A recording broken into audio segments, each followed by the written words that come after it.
Welcome to the Restricted Handling Podcast. Let's dig in. Here's what's been going on in Russia in the last 24 hours.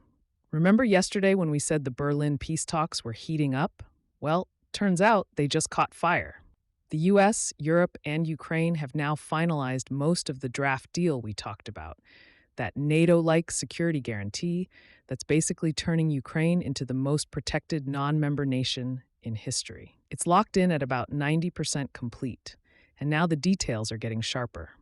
The West isn't just offering defense. They're drawing a red line that screams, "Try us." Here's what's new. The proposed peacekeepers wouldn't just monitor, they could actually engage if Russia violates a ceasefire. German Chancellor Friedrich Merz confirmed that Western troops under the agreement would have authority to repel Russian forces if they crossed the line. He called it a remarkable new position for the US. And he's right. This isn't Cold War containment. It's deterrence with attitude. Ukraine's still set to field an 800,000-strong army in peacetime, making it Europe's biggest and toughest military. But don't pop the champagne just yet. Russia's doubling down on the same hard line we covered yesterday. Deputy Foreign Minister Sergei Ryabkov repeated that Moscow won't tolerate foreign troops in Ukraine. Not NATO, not coalition of the willing, not even a neutral peacekeeping patch. He also restated Moscow's demand for all 5 annexed regions: Donetsk, Luhansk, Zaporizhia, Kherson, and Crimea. And in classic Kremlin doublespeak, Peskov added that the matter could still be discussed. Translation: we'll talk, but we're not moving an inch. Meanwhile, the money war in Europe just got spicier. Remember that EU debate over using frozen Russian assets to fund Ukraine? It's now heading into final showdown mode. On Thursday, European leaders will vote on whether to use about 210 billion euros in Russian cash as collateral for a 90 billion euro loan to Kyiv. It's the geopolitical version of taking Putin's Amex card to rebuild what he blew up. Belgium's still the holdout.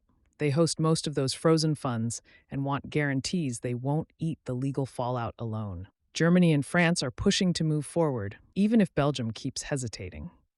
And as if scripted for timing, Russia's own intelligence service is accusing Britain of masterminding the whole thing just to blow up the US-Russia peace track. It's pure theater. The Kremlin claims London's using the EU as a proxy to kill negotiations, as if Brussels needs any coaching to be mad at Moscow right now. While the suits argue, Europe's also quietly opening a new front on the legal battlefield.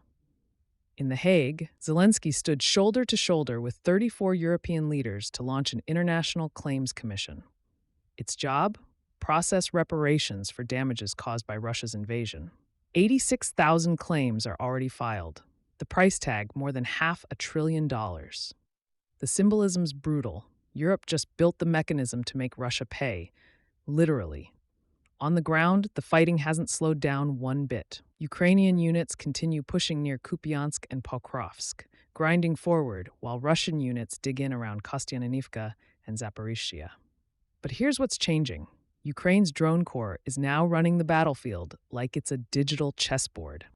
That 423rd Scythian Griffins Battalion we mentioned last episode, they've cranked operations into overdrive.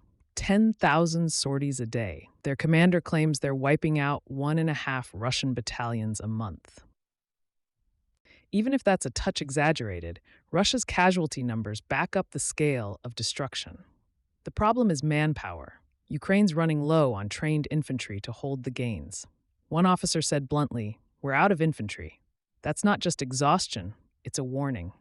Russia keeps feeding in bodies. Ukraine's relying on brains and drones. And speaking of drones, Ukraine's expanding the war into Russia's backyard. New long-range strikes hit a rocket fuel plant in Rostov, S-400 air defense systems in Belgorod, and a refinery in Krasnodar. Each target is tied directly to Russia's military supply chain. These aren't random hits. They're surgical attacks meant to choke the Kremlin's war economy. Russia, for its part, keeps trying to freeze Ukraine into submission. In the last 48 hours, Moscow launched nearly 70 drones at Ukrainian cities. Air defenses stopped most, but energy systems in Odessa, Zaporizhia, and Kharkiv were hit again. Over 700,000 people lost power. Rolling blackouts are back, and DTEC's CEO Maxim Timchenko says his engineers are in permanent crisis mode. It's now routine for entire plants to get bombed, repaired, and bombed again within days. He says some stations have been struck every 3 or 4 days. That's not strategy, that's sadism. And just when you think the lights can't go out any faster, the Zaporizhzhia nuclear plant, still under Russian control, is down to a single external power line. It's stable for now, but everyone's got Chernobyl flashbacks. One misfire, one shell too close, and we're back in a Cold War nightmare. Inside Russia, the machinery of repression and mobilization keeps grinding. Putin signed new laws turning the conscription system into a year-round conveyor belt. If you move for more than 3 months, you have to report it to the military office. Because in Russia, Big Brother doesn't take vacations. Penalties for desertion now go up to 20 years. And in occupied Ukraine, Russia's started confiscating ownerless homes, which basically means if you fled, your house is theirs now. The FSB is also out there writing its own spy novel. 10 Russians have been arrested for allegedly committing sabotage at Ukrainian direction, though evidence is thin and confessions suspiciously well rehearsed. Another pair, a father and daughter, were picked up in Sochi, supposedly trying to cross into Ukraine to join Kiev's forces. It's hard to tell what's real and what's state theater, but the show must go on.